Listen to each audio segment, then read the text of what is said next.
Yana bir bor assalomu alaykum hammaga. Xudo xolasa bugungi master klassimizni boshlaymiz. Ses var.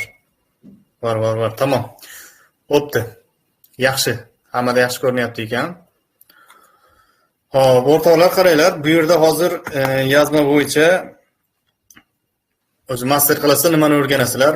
Men sizlarga bugun yozma bo'yicha yozmani qanday yozilish tartibini, hop, nimalarga e'tibor berilishi kerakligini, yozmada nima yangiliklar bo'lganligini, maksimal ball olish uchun nimalarga e'tibor berish kerak ekanligini sizlarga bugun tushuntirib beraman. Lekin bu master klassdan nimalar kutilmaydi? Bu master klassdan birinchi o'rinda sizga yozishni o'rgata olmayman. Chunki siz yozishni allaqachon, ya'ni turk tilida yozishni o'rgata olmaymiz. Siz chunki turk tilida yozishni allaqachon o'rgangan bo'lishingiz kerak imtihonga kirishdan oldin. Biz shunchaki imtihonda qanday yozish kerakligini o'rganamiz xolos bugungi master klassimizda. Siz allaqachon so'zlarning tarjimalarini turk tilida kamida 4 oy kursga yoki 3 oy kursga borgan bo'lishingiz kerak bo'ladi. Ya'ni eng kamida B1 darajasida turk tilida yoza olishni bilishingiz kerak bo'ladi. Bugungi yozma master klassimizdan maksimum foydalana olishingiz uchun. Oldindan buni eslatib qo'yay. Shuning uchun bugungi master klassimizdan juda ko'p narsa kutib olmanglar. Yozishni bilmasdan turib ham zo'r bo'lib ketaman deb o'ylamanglar. Bugungi yozmamizda master klassda birinchi bo'lib o'sha o'tgan 14-noyabr sanasida bo'lgan, 14-noyabr sanasida tushgan yozma topshirig'i ustidan tushuntirib ketishni rejalashtirdim. Xo'p, imtihonga kirganingizda birinchi bo'lib dinlama, keyin esa o'qima topshirig'ini bajarasiz. Ularni ham bajarib bo'lganingizdan keyin sizga 1 soat vaqt beriladi va sizga shunday savol varaqasi beriladi. Va birinchi bo'lim bo'ladi. Birinchi bo'lim bo'ladi. Bu birinchi bo'limda maktub yozish so'raladi. Maktub qanday bo'ladi? Bu bilimni baholash agentligi tomonidan o'tkaziladigan yozma bo'lib, bu yerda birinchisida har doim norasmiy maktub yozilishi so'raladi. Ya'ni g'ayri-rasmiyda, görev 1'de bu 50 ta so'zdan iborat bo'lishi kerak, 50 kalima. Hop, oldin emas, o'zi umuman maktubda biz har doim birta yozma maktub yozardik. Bu safar esa ikki xil maktub yozamiz. Bittasi rasmiy, bittasi norasmiy bo'ladi. Bu yerda keyin mana ikkinchisi esa görev 1/2. Bu esa rasmiy maktub bo'ladi va 120 yoki 150 so'z atrofida bo'ladi. Hop, demak, o'zi maktub 2ga bo'linar ekan. Maktub 2ga bo'linadi. Birinchisi norasmiy, ikkinchisi rasmiy bo'ladi. Birinchisida 50 ta so'z yozish kerak, ikkinchisida esa 120-150 ta so'z yozish kerak bo'lar ekan. Hop, birinchi topshiriqimizda mana görev 1'da nima bo'lar ekan? Görev 1'da o'zi bu yerda topshiriqning ustidan tushuntirib ketadigan bo'lsak, topshiriqda aytib qo'yibdi. Deyaptiki, bu yerda eğitim aldığınız okuldan bir maktub aldınız. Ya'ni o'qiyotgan maktabingizdan bitta maktub oldingiz deyapti. Bu maktub. Nima deyapti? Sevgili öğrencimiz, gelecek hafta okulumuzda sanatta ilgi duyan öğrencilerimiz için sevgi alanı adında bir alan oluşturacağız. Bu alan için öğrencilerden öneriler topluyoruz. Sizce sevgi alanı nasıl olmalı ve siz bu sevgi alanına nasıl katkı sağlayacaksınız? Sevgi alanının çekici olması için görüşlerinizi bizimle paylaşmanızı rica ederiz. Saygılarımızla okul yönetimi. Endi bu yerda sizga maktub kelgan bo'ladi. Mana shu maktubdan kelib chiqib, siz keyingi yoziladigan ikkita maktubni mana shu maktubdan kelib chiqib yozasiz. Norasmiysini ham, rasmiy maktubni ham xuddi mana shu maktubdan kelib chiqib yoziladi. Hop, endi bu bizga o'sha birinchi maktubni har doim 2ga bo'lamiz dedik. Birinchi qismi bu norasmiy qismi, bu har doim görev 1 deb yozilgan bo'ladi yoki shunga alternativ boshqa narsa yozilgan bo'lishi ham mumkin. Bu yerda nima deyapti? Bir arkadaşınıza kısa bir mektup yazın. Bu durumla ilgili duygularınızı paylaşın. Sevgi alanının nasıl olması ve neler düşündüğünüzü anlatın debdi.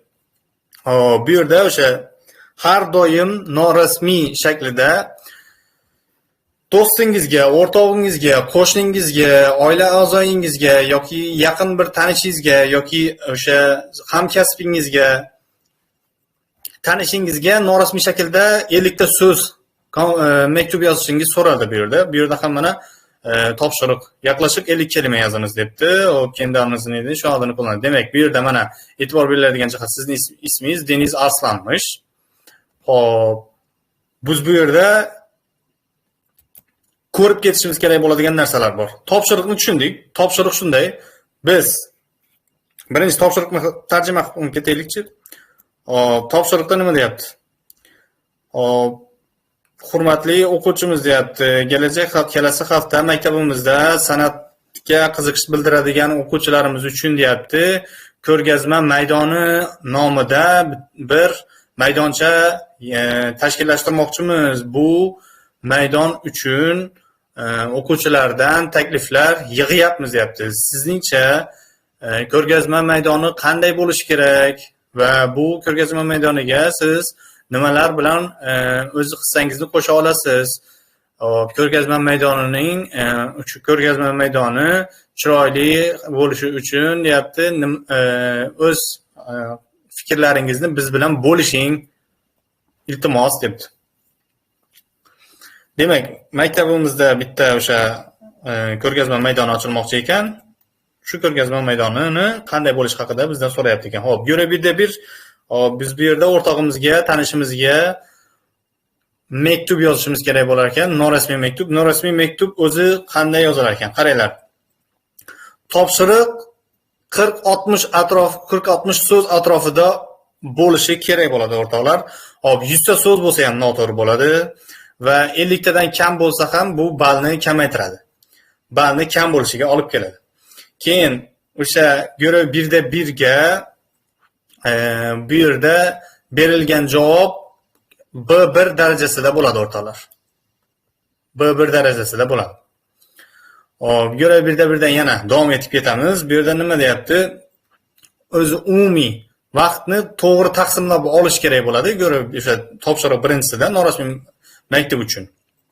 Umumiy olib qaraganda unga 8 yoki 10 daqiqa vaqtimizni ajratishimiz kerak bo'ladi. O'zi umumiy 1 soat, o'shandan birinchi bo'limni birinchisiga 8 yoki 10 daqiqa vaqtimizni ajratishimiz kerak bo'ladi. Reja tuzib olishimiz uchun 2 daqiqa, yozishimiz uchun 5 daqiqa, yana 1-2 daqiqa o'sha oxiriga qaytib tekshirib noto'g'ri xato bormi yo'qmi o'shani ko'rib olishimiz kerak bo'lar ekan.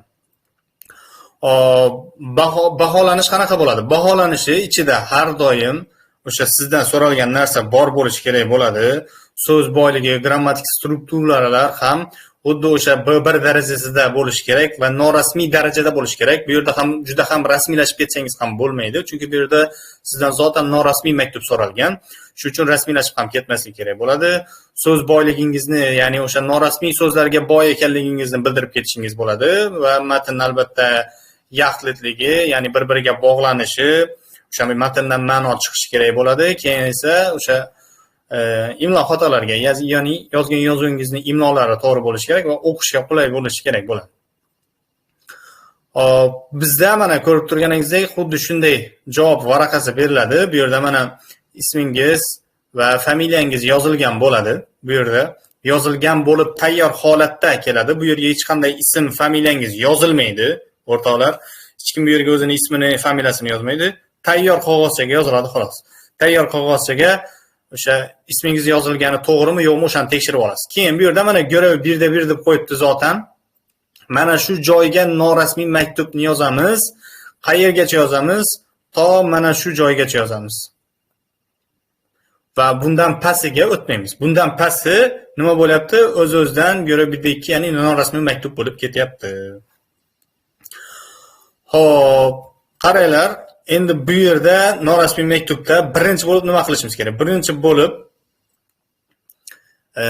o'sha hitap, ya'ni maktubga boshlab olishimiz kerak. Birinchi bo'lib kimga yozyapmiz? O'sha kishining nomi yoki ismi bilan murojaat qilamiz va har doim oxirida bitta virgul qo'yib ketishni unutmasligimiz kerak ekan o'rtoqlar. O'shandan keyin bitta virgul qo'yib ketamiz. Hop, keyin maktubga kirish ikkinchi qadam. Maktubga kiramiz. Maktubga kirganda shunday, misol uchun odatdagidek norasmiy so'zlar bilan kiramiz va yaqinimizga misol uchun nasılsın, umarım her şey yolundadır. Sana yazmayalı uzun zaman oldu. Çok özledim. Shunga o'xshagan so'zlardan foydalanish mumkin. Hop, keyin mana 3-qadam gelishma. Bu yerda nima qilishimiz kerak bo'ladi? Bu yerda o'sha asl yozilish kerak bo'lgan mavzu haqida yozamiz. Misol uchun vaziyatni tushuntiramiz. Mana mahallamizda, o'qulimizda, shirkatimizda, bizning nima edi? Maktabimizda edi. Misol uchun o'qulimizda sergi alani oluşturulajakmış. Bu haqida yozyapman misol uchun. Keyin hislarni ifodalash 4-bo'lim.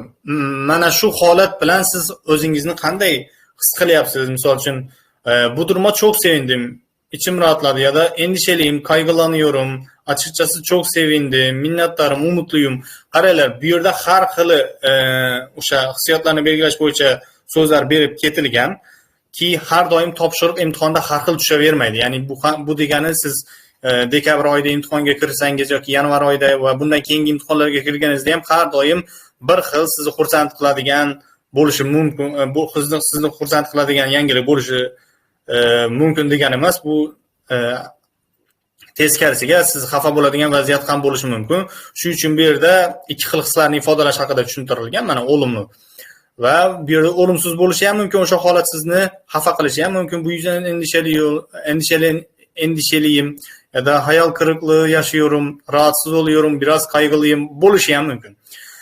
Vaziyat bo'yicha hislaringizni ifoda qilib bo'lganingizdan keyin o'sha yakuniy murojaatga o'tsangiz bo'ladi. Misol uchun unga taklif berishingiz mumkin holat bilan bog'liq. Misol uchun sence birlikte şu işi beraber yapalım mı ya da şuraya beraber gidelim mi? Senince şu işini birge qilaylik mi deyish mumkin. Bana eşlik eder misin? Uygunsan konuşalım. Desteğin önemli gibi so'zni yakunlash mumkin. Keyin en oxirida javobini bekliyorum. Haber ver lütfen sevgiler. Varsan yazarsan sevinirim. Selamlar. Düşünceni bekliyorum. Sevgiler. Sen de var mısın? Görüşmek üzere. Kabi so'zlardan foydalanish mumkin va virgül qo'yib o'rtoqlar mana e'tibor bersangiz virgül qo'yib ismingizni yozib ketsangiz bo'ladi. Hop, hozir endi biz mana shu narsalardan foydalanib, ya'ni mana shu qadamlardan foydalanib noyabr oyida tushgan topshiriqlarni javobini ko'ramiz. Demak, bitta yana qaytarib olamiz. Maktubimiz nima edi? Biz maktabimizdan maktub olgan edik. Maktabimizda sergi alani oluşturulajakmış. Shu haqida o'rtog'imizga 50 ta so'zdan iborat javob yozishimiz kerak. Mana javob o'rnagi. Görev 1'de 1. Sevgili Ahmet. Nima qildik? Bu yerda murojaat qildik. Sevgili Ahmet dedik va nima qo'ydik? E'tibor beringlar, virgül qo'ydik. Mana bu görev 1'de 1 degan yozuv qog'ozni o'zida yozilgan bo'ladi. Buni yozib qo'ya olmaysizlar. Bu ham sizlarda savol bo'lmas, savol ishorati bo'lib qolmasin. Sevgili Ahmet degandan keyin virgül qo'ydik va pastdan satr boshidan yozishni boshladik. Bugun okuldan sanatla ilgilenen öğrenciler için yeni bir sergi alanı kurulacağını bildiren bir mektup aldım dedi. Bu haber beni gerçekten mutlu etti. Mana bu yerda hissiyot berilganmi? Berilgan. Va bu yerda kirish qismida murojaat berilganmi? Berilgan. Vaziyat tushuntirilganmi? Tushuntirilgan. Bu haber beni çok mutlu etti. Hissiyot berilganmi? Berilgan. Endi sebepler bilan ketyapti. Çünkü okulda böyle bir yaratıcı bir ortamın olması hepimizi motive eder. Sergi alanının renkli, düzenli ve herkesin çalışmalarının rahatlıkla sergileyebileceği şekilde hazırlanmasını isterim. Mana bu yerda ham o'sha so'ralgan narsa ketdi. Bu nima debdi? Bu güzel gelişmeyi seninle de paylaşmak isterim. Ve ahirida mana yopishdi sevgiler. Deniz. Bu juda qisqa qilib yozilganki, bu ham mana shu maktubning o'zi ham bizga yetarli bo'ladi. Hop.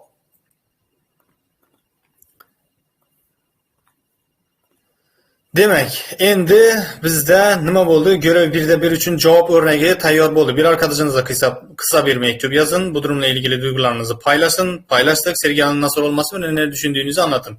Hop, qanday bo'lish haqidaligi va nimalar o'ylayotganimizni ham tushuntirib bo'ldik. Nima qildik? Yaklaşık 50 kelime yozdik. Kendi ismimizin yerine Deniz Arslan'ını kullandık, foydalandik.